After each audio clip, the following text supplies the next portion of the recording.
Bienvenue, bienvenue. Tu t'appelles comment? Tu t'appelles comment? Loïs. D'accord. Moi, c'est Charlotte.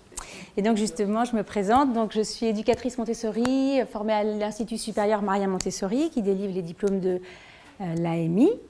Je suis aussi membre du conseil d'administration de l'Association Montessori de France, l'AMF, qui est affiliée à l'AMI. L'AMI ayant été créée par Maria Montessori en 1929. Je suis maman de 5 enfants, le dernier a 4 ans, la plus grande a 20 ans. Ils ont tous été scolarisés en école Montessori. Et les plus grands sont passés dans le système traditionnel et ça s'est très bien passé, donc ça c'est mon témoignage personnel. Mais j'ai aussi beaucoup d'anciens élèves puisque j'ai été 14 ans dans la classe et ensuite directrice d'une école Montessori. J'ai travaillé en Amérique du Sud et au Canada pendant 6 ans et ensuite en France. Voilà. Je m'apprête à repartir parce que je déménage dans 2 semaines au Moyen-Orient, enfin à la lisière du Moyen-Orient, à Istanbul. Et donc voilà, quand je suis rentrée en France il y a 12 ans, j'étais très très étonnée de voir que la pédagogie Montessori était très peu connue ou mal connue. Elle commençait à l'être un petit peu, alors que pendant 10 années passées à l'étranger, je n'avais jamais été amenée à dire ce que c'était. Et là, on me posait des questions, mais qu'est-ce que c'est? C'est bizarre, c'est réservé à une élite, c'est que pour les enfants précoces ou que pour les enfants qui ont des difficultés. Et justement, ça n'est absolument pas le cas. Et donc, j'ai écrit un livre quand je suis rentrée qui s'appelle « Apprends-moi à faire seul », qui est un livre qui a été traduit dans une quinzaine de langues et qui est arrivé au moment où on a commencé à parler, qui a participé aussi au fait qu'on se mette à parler un petit peu de Montessori parce que les personnes qui connaissaient mal. Aujourd'hui, c'est très à la mode, c'est l'inverse. Hein, il a été écrit en 2011. Aujourd'hui, c'est l'inverse, c'est devenu presque un adjectif commercial, un mot marketing qui parfois, malheureusement, peut être un petit peu déceptif parce que quand on ouvre, il n'y a pas beaucoup de contenu ou alors des choses qui n'ont rien à voir avec l'approche Montessori. Donc c'est vrai que moi, en tant que membre de l'Association Montessori de France, il m'est à cœur de vraiment remettre les choses en place et d'insister sur l'importance de la qualité de la formation pour être éducateur Montessori. Parce qu'il y a beaucoup aussi de formations alternatives qui se développent. Certaines sont de très bonne qualité, hein. Je ne les mets pas toutes de côté, c'est peut-être qu'elles ne sont pas AMI. Et puis d'autant plus que moi, je suis très investie personnellement dans le développement de la pédagogie Montessori à l'école publique, pour qu'elle soit gratuite, accessible à tous. Il y a des pays où c'est le cas. Et on est tout à fait en mesure en France d'arriver à ça. Alors c'est un long chemin avec des grandes joies, des belles perspectives et souvent des déceptions, mais j'ai beaucoup d'espoir pour que ça puisse se développer. Et ce qui est important déjà, avant que ça rentre dans les écoles, pas forcément toutes, mais que ça y soit accessible, c'est que ça se développe dans les familles. Et que les gens prennent conscience que ça n'est pas une méthode d'utilisation d'un matériel, même si le matériel Montessori dont on parlera est formidable, mais que c'est vraiment un état d'esprit, une approche, un regard qu'on pose sur l'enfant. Et donc c'est pour le transmettre que je m'attache à faire des présentations et à écrire donc Montessori de la naissance à 3 ans, Montessori de 6 à 12 ans. J'ai écrit le Que sais-je aussi dans la collection PUF, la pédagogie Montessori.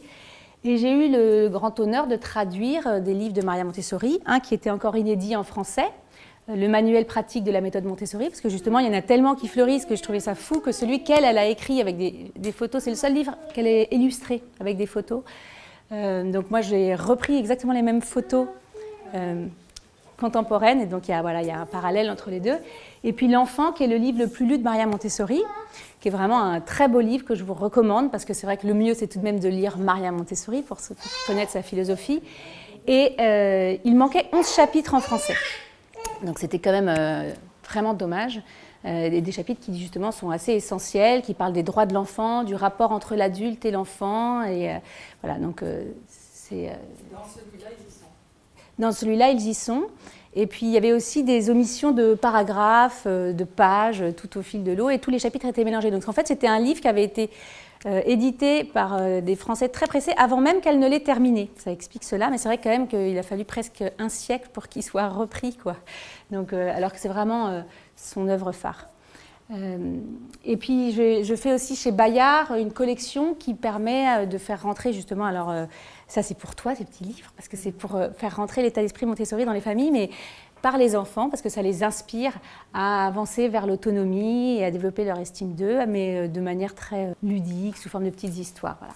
Mais celle qu'on présente aujourd'hui, c'est Maria Montessori, qui est une des premières femmes médecins d'Europe, une Italienne, qui a eu son diplôme de médecine en 1896. Elle a été extrêmement persévérante pour l'avoir, parce que c'était réservé aux hommes à l'époque.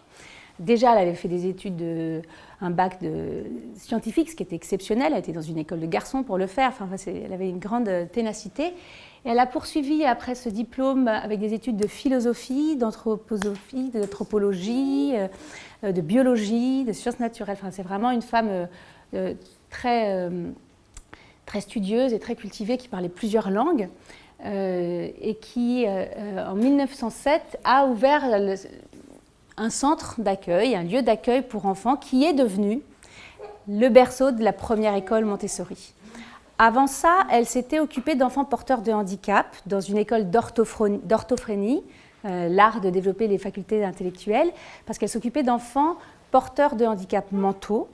Et elle leur avait proposé un matériel pédagogique qui avait été scientifiquement élaboré par 2 médecins pédagogues français, Jean Itard et Édouard Séguin, qui avaient créé du matériel pour des enfants polyhandicapés, notamment sourds. Et notamment l'enfant sauvage, qui est très connu par le film de Truffaut, Victor, l'enfant sauvage. Un enfant qui avait été trouvé, il a été aussi appelé enfant loup, il avait été trouvé dans l'Aveyron. Donc elle a repris ses travaux et elle a proposé ce matériel à ses enfants qui ont fait des progrès exceptionnels, à tel point que quand ils étaient présentés aux examens de fin d'études de l'école primaire, ils avaient des résultats aussi bons, voire meilleurs que les enfants non porteurs de handicap. Et à partir de ce moment-là, elle a un petit peu ajouté une corde à son arc en ayant une nouvelle recherche. Qu'est-ce qui peut entraver le développement des enfants dits normaux, comme on dit à l'époque, parce que tout le monde est normal. Qu'est-ce qui peut entraver leur développement pour qu'ils aient des résultats standard. Et elle a cherché une occasion de proposer ce matériel pédagogique qu'elle avait trouvé exceptionnel à des enfants. Elle en a eu l'occasion dans un quartier très pauvre, donc c'est important de rappeler l'origine très modeste de la pédagogie Montessori, qui avait vraiment une vertu sociale. Donc dans des quartiers où les enfants étaient livrés à eux-mêmes, erraient toute la journée parce que leurs parents étaient des travailleurs journaliers autour de la gare centrale de Rome. Elle accueillait une 50aine d'enfants, donc là aussi, autre préjugé, ce n'est pas une école dans laquelle le ratio enfant-adulte est minuscule, il n'y a pas un adulte pour 3 ou 4 enfants. Là, il y avait 2 adultes, un seul qui était enseignant et un autre qui était assistant pour une 50aine d'enfants. Et c'est dans ce contexte-là, avec des enfants donc, laissés assez libres, mais dans un cadre très structurant, cadre qu'on va décrire par la suite, c'est dans ce contexte qu'elle a découvert la pédagogie Montessori. Qu'elle n'a pas du tout théorisé puis appliqué, mais vraiment observé, découvert puis théorisé. Et encore théorisé, c'est vrai que ce n'est pas une grande théoricienne. Si vous la lisez, c'est vrai que ce sont des écrits qui ne sont pas non plus constitués comme des manuels. C'est vraiment des textes qu'elle a écrits qui sont très profonds, parce que ce qu'elle a cherché à transmettre, ce ne sont pas justement des recettes, des méthodes, mais un état d'esprit. Parce que c'est vraiment, si vous devez retenir une chose aujourd'hui, c'est que l'approche Montessori, c'est avant tout un état d'esprit. Un regard qu'on pose sur l'enfant. Et donc ce regard qu'elle a posé, c'est vraiment un regard de respect profond. Si on peut garder un mot, c'est ce mot-là. C'est vraiment de respecter l'enfant, de le considérer comme un acteur de son apprentissage, un acteur de son éducation, donc on parle vraiment d'auto-éducation.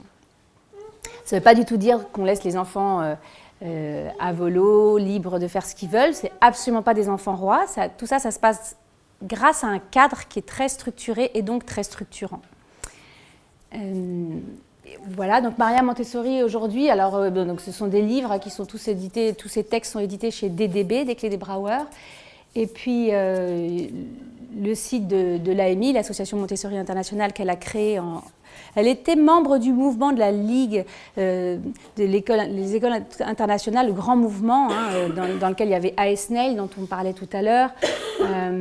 Mais elle était tout de même très indépendante, très autonome, et très rapidement, au lieu d'assister à ces congrès qui concernaient toutes les pédagogies alternatives, qu'on ne peut pas toutes mettre dans le même sac, même si elles ont beaucoup de points communs, hein, le respect de l'enfant notamment, elle avait vraiment développé un matériel pédagogique que les autres n'utilisaient absolument pas et que les autres même lui reprochaient d'utiliser, hein, qu'elle considérait parfois même comme encombrant. Donc elle a vraiment cette spécificité et donc très rapidement elle a développé ses propres congrès internationaux et qui ont toujours lieu aujourd'hui.